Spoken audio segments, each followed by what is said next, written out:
नमस्कार मित्रों, मैं आपका astro friend astro divine light channel में आप सभी का बहुत बहुत हार्दिक अभिनंदन है। मित्रों, हमारी ये राहु केतु एक्सिस की सीरीज चल रही है। मित्रों, आज हम कुटुंब भाव और साधना भाव के बारे में आज आपको बताने जा रहे हैं। जी हाँ मित्रों, राहु केतु एक्सिस के माध्यम से आज हम हमारे धन भाव और हमारे साधना के भाव के बारे में आज हम आपको बताने जा रहे हैं। चलिए मित्रों, एक बार पुनः आप सभी का बहुत बहुत हार्दिक अभिनंदन है। मित्रों, अब राहु द्वितीय भाव में जैसे आता है तो द्वितीय भाव से लेकर के अष्टम भाव तक सप्तम भाव तक ये हमारे फ्यूचर की एंटिटी होगी मित्रों, और केतु अष्टम से लेकर के लगन तक जो है ये हमारे पास्ट की एंटिटी होगी। तो पास्ट में जो कार्य या जो गलतियां या जो त्रुटियां हमने की है, उन त्रुटियों को सुधार करके हमको अपने वर्तमान को अच्छा बनाते हुए फ्यूचरिस्टिक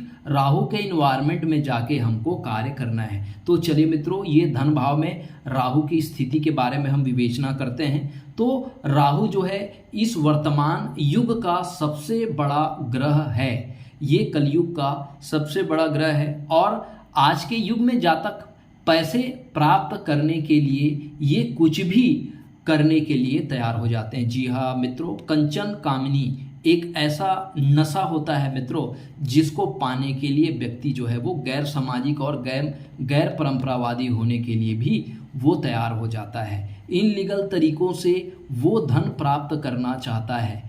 अब यहाँ पर चूंकि ये मन का भाव है, यहाँ पर रोहिणी नक्षत्र का चंद्रमा जो है वो ऊंच के हो जाते हैं, क्योंकि मन जो होता है वो हमारा सबसे ज़्यादा चंचल होता है मित्रों। और इसी चंचल मन में सभी प्रकार के मनोविकार जो है वो, चाहे वो पॉजिटिव और निगेटिव, ये दोनों जो थॉट है वो हमारे मन के अंदर आता है। यदि हमारा मन निगेटिव होता है तो राहु उसे और ज़्यादा निगेटिव बनाने का काम करता है। अगर हमारा मन यदि सकारात्मक है तो राहु उसे सकारात्मक ऊर्जा देने का काम करता है मित्रों। तो यहाँ पर चूंकि चंद्रमा उच्च का है तो राहु जो है वो चंद्रमा के साथ रहता है। चंद्रमा हमारा मन है और राहु जो है हमारे मन की वो भाव है, मन की वो गति है, मन की वो विकार है।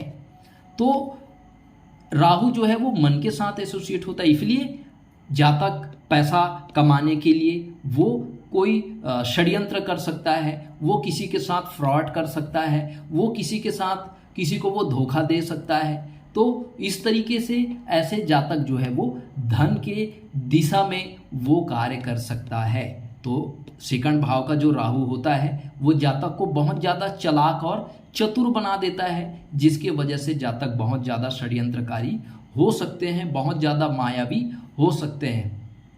अगर हम राहु के धन की बात करें तो राहु की धन की अगर हम बात करते हैं तो धन के इन्वायरमेंट में बुध का इन्वायरमेंट होता है। अब राहु तो है ही चतुर और चालाक, क्योंकि राहु को ही मृत संजीवनी विद्या जो दैत्य गुरु शुक्राचार्य थे वो मृत संजीवनी विद्या के माध्यम से इनमें प्राण फूकने का, प्राण ऊर्जा का संचार करने का कार्य करते थे। तो राहु एक ऐसा प्लैनेट था जो असुरों का सेनापति था, और केवल राहु ही सबसे ज़्यादा सुपर इंटेलिजेंस और सुपर विजडम के धनी थे, जिनको पता था कि अमृत कहाँ पड़ा हुआ है। राहु को पता था कि अमृत जो है वो इस कुंभ राशि के शतभिषा नक्षत्र में वो अमृत पड़ा हुआ है। तो इसका ज्ञान किसको था? राहु को था। तो राहु का गेन बुध के इन्वायरमेंट में, अर्थात राहु धन प्राप्त करने के लिए, धन संचित करने के लिए वो अपने विवेक और बुद्धि का प्रयोग वो करेगा। हो सकता है जातक कोई बहुत बड़ा प्लान करता हो, कोई योजना बनाने वाला हो, और उस योजना से वो धन प्राप्ति के दिशा में, चाहे वो धन प्राप्ति की दिशा कुछ भी हो, सामाजिक हो, गैर सामाजिक हो, लीगल इलीगल, इससे उसको मतलब नहीं है। राहु जो है वो एक छलिया ग्रह है, एक मायावी ग्रह है। राहु अगर एक प्लान बिगड़ता है तो बार बार वो प्लानिंग करता है। ये जो पुनर्वसु जो नक्षत्र होता है वो इसी योजना को बार बार वो क्या करता है? प्लानिंग करता है। पूरे पराक्रम के साथ राहु जो है पूरे पराक्रम के साथ, पूरे दृढ़ इच्छा से और बुद्धि और विवेक के प्रयोग से वो बड़े बड़े योजनाएं बनाते हैं। आज हम देखते हैं कोई भी बड़ी बड़ी जो योजनाएं निर्मित होती है वो योजनाएं कहीं ना कहीं राहु से इन्फ्लुएंस होते हैं। तो ऐसे जातक जो है वो बड़े बड़े मामले को, चाहे हम पुलिस विभाग या हमारे जो खुफिया जो तंत्र होते हैं, वो खुफिया तंत्र में बड़े बड़े जो प्लान बनाते हैं, बड़े बड़े जो योजनाएं बनाते हैं, वो कहीं ना कहीं इस राहु के ही इन्वायरमेंट में रह करके, राहु की सुपर विजडम और सुपर इंटेलिजेंसी से ही वो बड़े बड़े प्लान बनाते हैं, जिनके वजह से बड़े बड़े जो मुजरिम होते हैं उनके गुनाहों का ये पर्दाफाश करते हैं। जी हाँ मित्रों, तो इस तरह से जो हमारी खुफिया एजेंसी होती है वो इसी तरह से प्लान करके काम करती है। जी हाँ मित्रों, अगर राहु का यदि हम पराक्रम की बात करते हैं मित्रों, तो राहु का पराक्रम तो सुख में है, राहु का पराक्रम तो भूमि भवन वाहन में है। निश्चित रूप से ऐसे जातक जो है वो धन का संचय करने के लिए वो क्या करेगा, भूमि भवन और वाहन में ये इन्वेस्ट करेगा। ये जातक भूमि भवन वाहन तैयार करेगा और उसी से ये क्या करेगा, सुख प्राप्त करेगा। ये जो माता का भाव है, चंद्रमा जो है हमारे मन का भाव है, और उसके लिए जातक को करना क्या है, शनि के इन्वायरमेंट में ऐसे जातक काम करेंगे। तो पुष्य नक्षत्र यहाँ पर शनि का नक्षत्र है मित्रों, तो ऐसा जातक अपने दृढ़ इच्छा शक्ति से, दृढ़ हार्ड वर्किंग नेचर से वो बार बार योजनाबद्ध तरीके से वो एफर्ट करेगा, और एफर्ट करने के बाद वो धन संचय की दिशा में वो कार्य करेगा। क्योंकि ये कलयुग है मित्रों, और कलयुग का सबसे बड़ा जो भाग है वो है हमें धन एकत्रित करना। जी हाँ मित्रों, क्योंकि हमारे पास यदि धन है तभी हमारा कुटुंब परिवार हमें क्या करेगा, सुख प्रदान करेगा, हमारे बारे में हमें मान सम्मान वो प्रदान करेगा। क्योंकि धन से हम उन कुटुंब का क्या करते हैं, परवरिश करते हैं, पालन पोषण करते हैं। धन से हमें भूमि भवन वाहन की प्राप्ति होती है। तो पूरी तरह से योजनाबद्ध तरीके से जातक बार बार प्लान बनाता है, और उस प्लान से वो अपने कार्य क्षेत्र में सफलता प्राप्त होता है, वो अपने बुद्धि और विवेक से वो सफलता प्राप्त करता है मित्रों। अगर हम सुख के बारे में बात करें तो लगन का ये ज्ञान भाव है, और राहु के सुख भाव की यदि हम बात करें तो राहु का सुख किस में है, तो राहु का सुख जो है हमारे बुद्धि में है। क्योंकि ये कालपुरुष कुंडली का सिंह राशि है, और सिंह राशि ये हमारे बुद्धि का भी भाव होता है मित्रों। तो अब यहाँ पर जातक, यहाँ पर पूर्व फाल्गुन नक्षत्र शुक्र का नक्षत्र और उत्तर फाल्गुन नक्षत्र जो है वो सूर्य का नक्षत्र है। जी हाँ मित्रों, तो राहु का जो सुख होगा वो होगा शुक्र के इन्वायरमेंट में, ज्ञान के इन्वायरमेंट में, और सूर्य के इन्वायरमेंट में। अर्थात जातक जो है अब भूमि भवन वाहन तैयार कर लिया, जातक को मान सम्मान पद प्रतिष्ठा की प्राप्ति हो गई, जातक जो है एक सेलिब्रिटी के रूप में जो है वो बन गए। तो अब जातक को सुख प्राप्त होगा। अब कैसे सुख प्राप्त होगा, जब जातक अपने इस उन्होंने जो मेहनत करके जो धन का संचय किया है, जातक ने जो भूमि भवन वाहन अपने मेहनत से जो बनाई है, अब उनकी वो क्या करेगा, सुरक्षा करेगा अपने बुद्धि और विवेक के प्रयोग से। और इन जो लग्जरियस जो उन्होंने वाहन बनाए हैं, जो बंगला बनाए हैं, वो यहाँ पर पूर्व फाल्गुन, यहाँ पर शुक्र का नक्षत्र है, तो जातक उसका सुख भोग करेगा। एक राजा के समान इन सारे संसाधनों का वो सुख क्या करेगा, उस सुखों का वो भोग करेगा मित्रों। तो अब राहु का यदि हम ज्ञान भाव के बारे में बात करें, ये तो राहु का सुख हो गया। राहु का सुख कहाँ है, राहु का सुख जो उन्होंने अपने परिवार के लिए जो बैंक बैलेंस जो बनाए हैं, जो भूमि भवन बनाए हैं, उसी में राहु का क्या है, सुख है। सुख का गेन क्या है, सुख का गेन ज्ञान भाव में है। अब राहु का यदि हम ज्ञान के बारे में विचार करें, अब ज्ञान क्या है, अब जातक ने अपनी प्रॉपर्टी बना ली, भूमि भवन वाहन बना लिए, जातक एक सेलिब्रिटी बन गया। अब जातक के जीवन में इन संसाधनों की सुरक्षा के लिए जातक के मन में क्या होगा, एक सुरक्षा का भाव होगा। जातक क्या करेंगे, जातक अपने उन प्रॉपर्टी की सुरक्षा के लिए वो कुछ इंतजामात उनको करना होगा। अपने प्रॉपर्टी को, अपने व्यवसाय को आगे बढ़ाने के लिए जातक को दृढ़ मेहनत करना पड़ेगा। यहाँ पर सूर्य की नक्षत्र है, यहाँ पर चंद्रमा का नक्षत्र है और मंगल का नक्षत्र है। निश्चित रूप से ये जो छठा भाव होता है, जातक अपने प्रॉपर्टी को रोग रिपु ऋण से बचाने के दिशा में क्या करेगा, प्लान करेगा। क्योंकि यहाँ पर ज्ञान भाव में, राहु के ज्ञान भाव में यहाँ पर बुध का इन्वायरमेंट है मित्रों।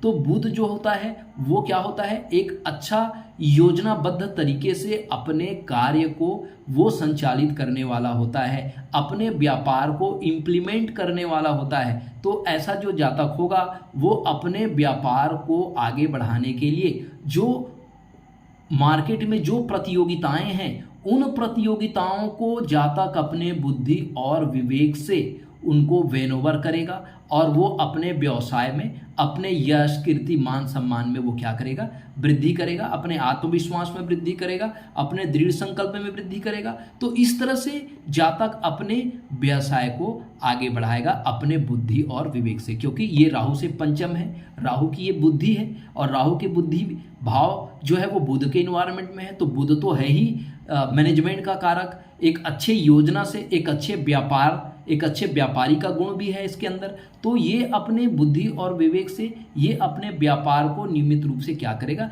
इम्प्लीमेंट करेगा। ये प्रतियोगिताओं से ये अपने व्यापार को क्या बनाएगा, श्रेष्ठ बनाएगा। इनको व्यापारिक उन्नति जो है वो प्राप्त होगी और इनके रोग रिपु ऋण जो है वो क्या हो जाएंगे, समाप्त हो जाएंगे। अगर कोर्ट में कोई लीगल केस अगर इनका चल रहा है तो कोर्ट के केस में भी जातक जो है वो क्या करेगा, सफलता प्राप्त करेगा अपने बुद्धि और विवेक से। अगर हम छठे भाव की बात करें, राहु के रोग रिपु ऋण वाले भाव की बात करें, तो ये तो पार्टनर वाला भाव है। निश्चित रूप से अब जातक को प्रतियोगिताएं करनी होगी। अब प्रतियोगिताएं किससे करनी होगी, अगर जातक कोई पार्टनरशिप से जुड़ करके कोई कार्य कर रहा है तो पार्टनरशिप से ये जातक जो है वो अपने इस व्यापार को इम्प्लीमेंट करने के लिए ये रिस्क लेगा। ऐसे जातक रिस्क लेकर के अपने व्यवसाय को आगे बढ़ाने वाला होगा निश्चित रूप से। और अब उस समय क्या है, मंगल की यहाँ पर चित्रा नक्षत्र है मित्रों। तो जातक जो है वो बहुत ज़्यादा दृढ़ संकल्पवान होगा। यहाँ पर राहु की स्वाति नक्षत्र है। तो अब यहाँ पर अब जातक को अपने रोग रिपु ऋण से बचने के लिए वो क्या करेगा, राहु के इन्वायरमेंट में जाएगा। अर्थात राहु क्या है, राहु मायावी है। राहु जो है एक वेल प्लानर प्लैनेट है। राहु जो है वो गैर सामाजिक, गैर परंपरावादी है। राहु जो है वो एक छल है। राहु जो है वो मायावी है। तो ऐसे जातक अपने मायावी से, अपने उस योजना से वो अपने व्यापार को क्या करेगा, इम्प्लीमेंट करेगा। अगर जातक कोई उद्योग स्थापित करना चाहता है तो उस उद्योग को वो आगे बढ़ाने के दिशा में वो नए नए योजना, नए नए प्लानिंग के साथ वो नए नए प्रोडक्ट लॉन्च करके वो अपने उस जो व्यापार है उस व्यापार को वो क्या करेगा, इम्प्लीमेंट करेगा। जी हाँ मित्रों, चलिए मित्रों, ये तो हुई आपका राहु के एक्सिस के बारे में कि सेकेंड भाव से लेकर के सप्तम भाव तक राहु की जो एनर्जी है उसे हमने डीकोड करने का प्रयास किया मित्रों। अब हम केतु अर्थात पास्ट लाइफ अष्टम भाव से लेकर के लगन भाव तक हम केतु के एनर्जी को अब डिकोड करेंगे। तो निश्चित रूप से ये राहु का शक्ति स्थान हुआ मित्रों। तो ये राहु के सप्तम भाव में यहाँ पर केतु की एनर्जी है। निश्चित रूप से केतु की एनर्जी को यदि हम डिकोड करें तो ये अष्टम भाव है, केतु उच्च का होता है, केतु की ये स्वराशि भी होती है। अब ऐसे जातक निश्चित रूप से पास्ट लाइफ में एक बहुत बड़ा ये साधना किए होंगे, क्योंकि यहाँ पर गुरु का विशाखा नक्षत्र है। क्योंकि ये विशाखा नक्षत्र ज्ञान के कारक है, अनुराधा नक्षत्र ये साधना है और ज्येष्ठा नक्षत्र जो है वो जातक के बुद्धि और विवेक को रिप्रेजेंट करता है। निश्चित रूप से जातक जो है वो अपने बुद्धि और विवेक का प्रयोग वो पूर्व जन्म में किया है, तभी तो इस जन्म में वो धन की दिशा में वो कार्य कर रहे हैं। वो अपना भूमि भवन वाहन जो है वो क्या किए हैं, क्योंकि पूर्व जन्म के अच्छे कर्मों की वो साधना की है। उन्होंने विवेक और बुद्धि का प्रयोग किया है। बड़े ही योजनाबद्ध तरीके से उन्होंने अपने साधना को, अपने सेवा को उन्होंने क्या किया है, पूरी शिद्दत के साथ उन्होंने किया है। इस कारण से इस जन्म में राहु की एनर्जी जो है इसके सेकंड हाउस में प्राप्त हुई है मित्रों, और ये धन के लिए जो है बहुत अच्छा माना जाएगा, क्योंकि धन प्राप्ति के लिए ऐसे जातक अपने माया का प्रयोग करेगा। ये जो है छल प्रपंच जो है उसका ये प्रयोग करेगा। बहुत ही योजनाबद्ध तरीके से जातक अपनी चतुराई से कार्य करेगा। जातक डिटेक्टिव हो सकता है, जातक कोई खुफिया विभाग में हो सकता है निश्चित रूप से। तो पूर्व जन्म में जो साधना ये जातक किए हैं, तो उस साधना का जो गेन भाव होता है, केतु का गेन भाव नवम भाव, भाग्य भाव, तो निश्चित रूप से जब हम साधना करेंगे, जब हम तप करेंगे, जब व्रत करेंगे, तो हमारे आराध्य देव की कृपा तो होगी, वो डिवाइन कॉन्स्टिट्यूशन की कृपा तो होगी। तो ये जो 9th हाउस है वो हमारे भाग्य भाव है निश्चित रूप से, क्योंकि पूर्व जन्म में जो भी हमने अच्छे कर्म किए हैं वो अच्छे कर्म ही इस जन्म में हमें प्राप्त होते हैं राहु की पॉजिटिव एनर्जी के रूप में। और राहु की पॉजिटिव एनर्जी जो है वो निरंतर रूप से हमें उन्नति के शिखर में वो हमें पहुंचाने का काम करता है। निश्चित रूप से भूमि भवन वाहन हमें देता है, बंगला देता है, लग्जरियस वाहन देता है, हमें एक अच्छे संतान देता है, हमें शेयर मार्केट से भी वो लाभ देता है, और निश्चित रूप से हमारे व्यापार को वो नियमित रूप से इम्प्लीमेंट करता है। कोई इंडस्ट्री लगाकर ऐसे जातक कार्य करते हैं तो उसको निश्चित रूप से निरंतर रूप से उन्नति जो है, पदोन्नति उसको प्राप्त होते रहता है निश्चित रूप से। तो भाग्य का पूरा सुख जो है वो केतु के गेन में छिपा हुआ है। निश्चित रूप से यदि हम परमात्मा की भक्ति करते हैं तो हमारा भाग्य जो है वो अच्छा होता है, और हमारे भाग्य यदि अच्छा होगा तो उसका पुण्य तो हमें मिलेगा। तो निश्चित रूप से पूर्व जन्म में हमने अच्छे कर्म किए हैं, तभी ये राहु की जो सकारात्मक ऊर्जा है, वो राहु की सकारात्मक ऊर्जा हमें निरंतर रूप से आगे बढ़ने में उन्नति, पदोन्नति, यश, कीर्ति, मान सम्मान के रूप में हमें वो एनर्जी जो है वो प्राप्त होती है मित्रों। चलिए मित्रों, अगर हम पराक्रम की बात करें तो केतु का पराक्रम तो हमारे कर्म स्थान में है, ये हमारे कर्म स्थान में है। तो हमने पूर्व जन्म में तो कठिन साधना की है, पूर्व जन्म में हमने बहुत शिद्दत से, बहुत समर्पित हो करके हमने लोगों की सेवा की है, गरीबों की हमने सेवा की है, समाज सेवा के क्षेत्र में, लोगों के भलाई के क्षेत्र में हमने कार्य किए हैं।